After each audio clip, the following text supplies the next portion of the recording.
আসসালামু আলাইকুম।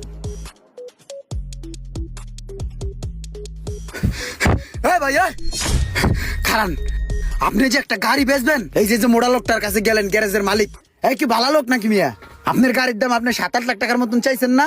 আপনি গাড়ি আনলে কি করবে জানেন? এই গাড়ি এটা নষ্ট হয়ে গেছে, ওটা নষ্ট হয়ে গেছে, সকেট জাম্পার খারাপ হয়ে গেছে, ইঞ্জিন খারাপ হয়ে গেছে, এগুলো কই আপনার ভাঙরি মালের পয়সা ধরাই দেবো, বুঝেন নাই কে? আপনি যদি গাড়ি বেচেন ভাই, আপনার রানিং গাড়ি আছে, আমার কাছে সলিড কাস্টমার আছে, আপনি আমার লগে যোগাযোগ করেন, হ্যাঁ ধারের কাছে আর যাবেন না, বুঝছেন? আমার কাছে ভালো একটা কাস্টমার আছে, ভালো একটা দাম দিয়ে দিই মনে, আপনারও পকেটে কিছু ঢুকবো না, বুঝেন নাই? ভাই গাড়ি বিক্রি করবো, যে জায়গায় 2 টাকা লাভ হইব ওইখানেই তো বিক্রি করবো।